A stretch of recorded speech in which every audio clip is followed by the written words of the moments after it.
Welcome to CWS Christian Writing and Speaking.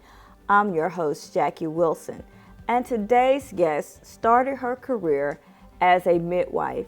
Eventually, she evolved into a health and wellness director, created innovative programs at addiction centers. Presently, she is a speaker and an author, and she is using her wisdom to help women who are gray drinkers. They are not quite alcoholics, but they have an unhealthy relationship with alcohol, and her hope is to create wellness in their lives. Let's welcome to the CWS stage, Miss Carrie Schell. Carrie, welcome to the CWS stage. I'm so excited that you're here today. I am so excited to be here also. So thank you for having me. Yeah, absolutely. I love that your story of how you have overcome, and you have to share it with the people. Yes, I would. So for years, I have always worked in health and wellness, and my career started as a midwife, helping women bring their babies into this world. And over the years, it transitioned, and I did a lot of work as a director at an addiction center. And while I was doing this work, interestingly enough, in my personal life, it seemed like addiction and alcoholism were always coming up. So I'd always wonder, God, why are you putting me here at work in an addiction center? I don't understand when I am working in an environment where I want to have this removed in my personal life. Fast forward through the pandemic, through COVID, I kept reading information about how habits, how women's about 5 drinks at one time. And I heard the term gray drinking a couple years ago, and I thought, oh my gosh, is that me? Mm. And I really had to pause and reflect and think, well, yes, I do wonder sometimes, do I drink too much? I do wonder, should I stop drinking for a period of time? And so this has begun the journey with great drinking for me. And and my faith certainly comes into play as my faith has continued to grow and develop. Just kind of, where am I leaning? What is my foundation and my rock that I'm putting my strength in when I have times when I'm challenged, when I want to celebrate? Am I going to alcohol or am I going to God? So that was definitely part of the journey for me also. Yeah. And I'm getting my certification as a mental health coach. And that is one of the things that we talk about is oftentimes when we are not turning to God, we start turning to other things to try to fill in the gaps, to fill in the hurts, the pains that we may experience. Were there particular pains that you were experiencing? Do you feel like that contributed to you taking more drinks than what you wanted to take? Definitely. And I think for women, especially, we take on a lot. Not that men don't have their own challenges and responsibilities. I think men and women, have so much that we're dealing with, but I think they are different, especially if you're a mom. That adds a whole other layer. And I think, especially as working women, those of us who are working, but even not, even if you're staying at home, and there was no particular trauma. And I think sometimes that might be a differentiation between a gray drinker and, say, an alcoholic.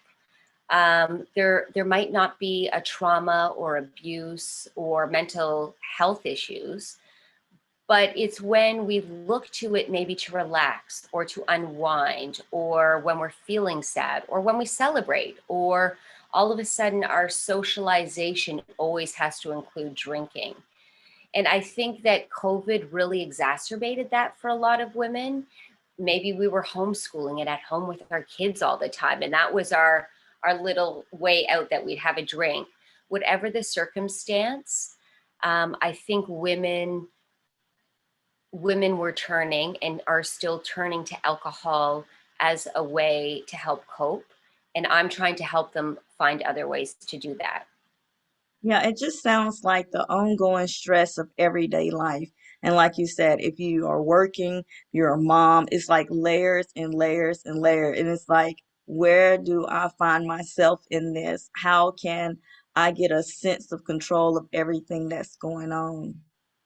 And I love that you brought up the whole issue of control, because I think a lot of, say, type A women who were driven, I might not be a class, a full type A, but I definitely have those tendencies where I'm driven, hardworking, organized. I juggle lots of balls very successfully at the same time. And so for me, it would be a matter of, okay, I'd have my to-do list for the day. I love my lists, and I'd check off the list. And if I completed that list for the day, then I would have a few glasses of wine. It was almost the carrot or the reward for my good behavior for accomplishing all I needed to do in the day. So I think control may be a bit of that equation also. Hmm. So I want to talk a little bit more about your book because you are taking your message worldwide and sharing this message with people and trying to get them to better understand what it is and what they can do about it. Can you tell us a little bit more about your book? Certainly. I think when I came into that awareness that I'm a gray drinker, I think when I bring that up to other women, they give pause and they start to reflect. Are they a gray drinker also? And I think for many of us, we have slipped into that position. And so I've written a book. It's called The Gray Drinking Reset, and it's coming out in a couple months. But beforehand, I have what's called the 10-day reset. And that's a free 10-day program that women can go to by clicking on the Gray Drinking Reset, and they can join our Facebook group where there'll be other women and we can share our stories. So, what we do in the initial 10-day reset is we give ourselves permission to take the time to honor ourselves and stop drinking for 10 days. Mm. So, that's the starting point. We need to really have a break from drinking in order to make an informed decision. Does that make sense? Like, you have to Yeah, have that break so that you can reflect at the end of the 10 days. Do I really need this, or am I finding other ways to relax at the end of the day, or to celebrate, or to yeah. socialize? So it's a good starting point, the 10 days. Hmm. And so they start with the 10 days and Hmm. they look at what they're doing or how they're trying to replace the drinking during that time period. Is that what they do? Yes. So the 10-day, it is a time for women. They're journaling. So they'll be doing journaling, and they won't be having alcohol. And what the journaling is set up, it's set up that it addresses those emotions and the Hmm. feelings that you're going to be experiencing in those 10 days. So I would say the biggest thing is, before you even start, if you've made the commitment to start the challenge, I'm a person, I always start things on Mondays. I don't know. I don't know if other women are like that too. If I'm going to diet or cut out sugar, it's on a Monday. If I'm going to start exercising, it's on a Monday. And so when I made the decision to step back from alcohol for those initial 10 days, I can tell you that on that Sunday, I was dreading that Monday. Uh, Oh, and I think we all have that in us. No matter what the case may be, we feel like we're going to be so deprived or we're anxious, and how are we going to cope? So the 10 days really outlines some of the things that you'll be experiencing even before you start the 10 days. yeah. And you said some key words. We feel like we're going to be deprived. We feel like we're going to be anxious. Isn't that in itself a sign that maybe something is not quite as it should be because we're feeling so deprived or anxious about it? Definitely. I mean, I liken it to, I have a sweet tooth. I love sweets, and once I start eating them, I can get on a roll with eating sweets. So it's easier for me just not to have them. And I can tell you that for the most part, I don't even really think about them. And now I'm at the point where I can have one, and that's fine. I don't need to consume more. Whereas before, I I would have a sugar craving, and I'd really crave sugar. And so it was a problem for me. And the same with alcohol.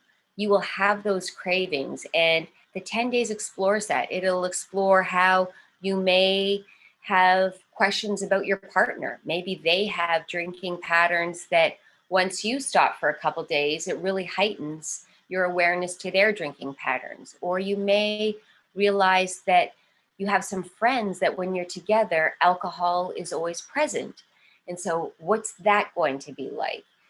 And so it really asks you to examine various areas of your life and even how it's impacted your relationship with your kids. Are you grumpier at times because of it? Are you maybe ignoring them because you just need your time to have a glass of wine at the end of the day before you can engage with your kids? So even in those 10 days, we look at quite a few important topics. Yeah, self-examination seems to be the biggest part of it, and really just paying attention to how you're feeling and what it is that you really need to pay more attention to versus trying to hide behind the drink, so to speak. Now, I know you talked about a lot of people drink because of celebration. Um, some people may say, well, I don't need to replace my drink as I'm celebrating. I'm doing it because I'm celebrating. What other ways could people celebrate without a drink? Right. I mean, well, say if they're having champagne or sparkling wine, you could even look at the non alcoholic options for that kind of thing. So you could make a beautiful cocktail that doesn't have alcohol in it so that you feel that you're holding a pretty glass with a nice drink in it. I think one thing with gray drinking, it's a pretty new area. We're looking at can we change patterns of behavior? So, like my example with the sugar, as a gray drinker, am I able to, once I go for a period not having alcohol, so I'm gone past the point where I'm having cravings, that I'm thinking about it every day, that I'm missing it, or I'm angry because I'm not having it. Once I have that under control, am I able to create patterns of behavior that will allow me to have the glass of champagne at a wedding and not have the need to have more than is appropriate or every day? So we're still looking at that because it isn't a clinical disease like alcoholism. So Mm. the verdict's still out on that. So people who are saying it's a great question, will I never be able to have a drink again? We would like to think that if you could learn appropriate behaviors and control and behavior modification, that yes, you could have a drink once in a while, or you could do it appropriately. Hmm. You know, some people say that when you do certain drugs, that there are gateways to bigger and more potent drugs.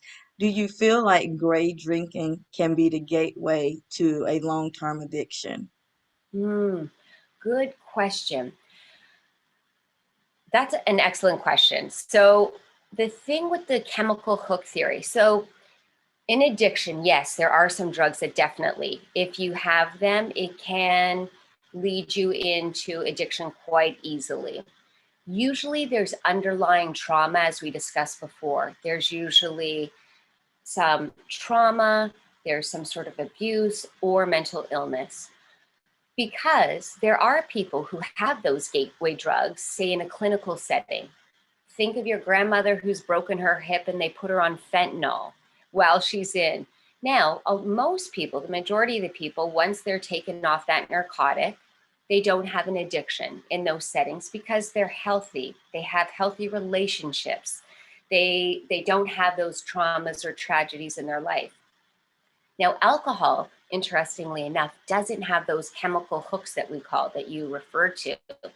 So it's far easier for that alcoholic to dry out, to detox, to sober up, and then move forward. I don't believe it's necessarily a gateway drug, but I think it can get you into this slippery slope of a pattern of behavior where your alcohol consumption can creep up and creep up. And that can be a challenging thing. So no, I don't necessarily think it's a gateway to heavier drugs, but I do think it is the stepping stone to very unhealthy drinking behaviors that can be detrimental to your life. Hmm. Now, what would you say to the woman who's listening to this show and thinks, man, am I a great drinker and what should I do? Hmm.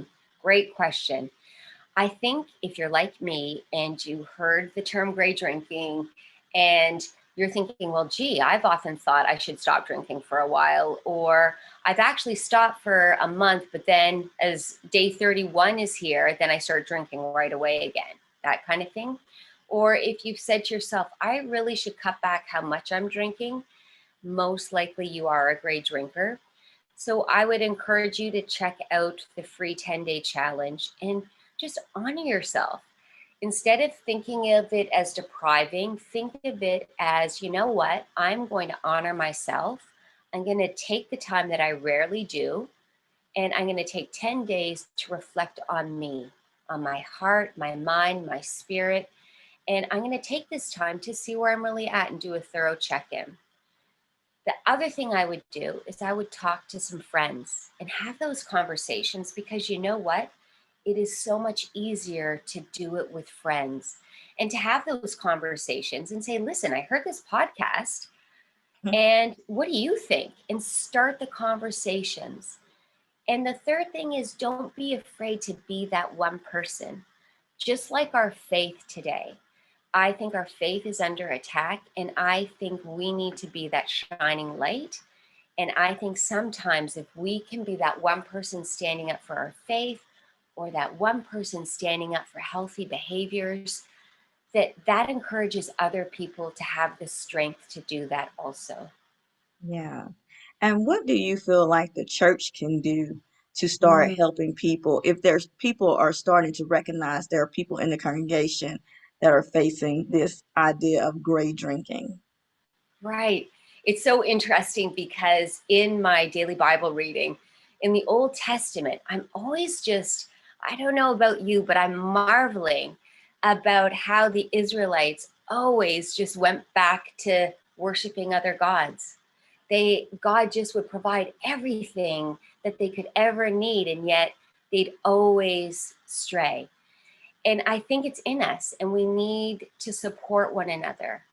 So I don't think we need to condemn ourselves. We don't need to self flagellate. We are human and God loves us. And I think churches need to have those conversations. Start a group, start putting Yeah. information out there and get those conversations going, and just encourage people. Like, listen, I think maybe we need to look at this. Maybe have a little survey, an anonymous survey. How many people feel they started drinking more during the pandemic? How many people would like to cut back? How many people are finding it hard to cut back on their own? Maybe just put some feelers out there and then start some groups. Yeah, such great ideas. Thank you so much, Carrie. Please Oh, tell people the name of your book again, as well as tell them how they can connect with you. yes. My gosh, thank you so much. The book is called The Gray Drinking Reset, and you can find it and this free 10-day reset at the graydrinkingreset.com. And you can also go to carrieschell.com, and all the information will be there also. Thank you so much. Wonderful interview, wonderful information. People, you heard it here. Get what you need. You don't have to stay in the shadows. You don't have to hide what you're doing.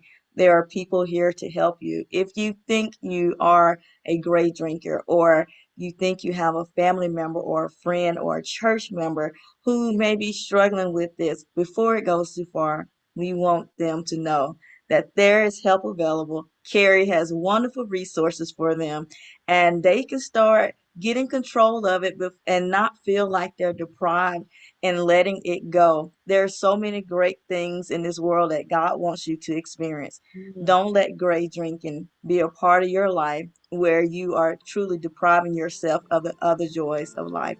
Thank you so much for listening to today's episode. And until next time, God bless.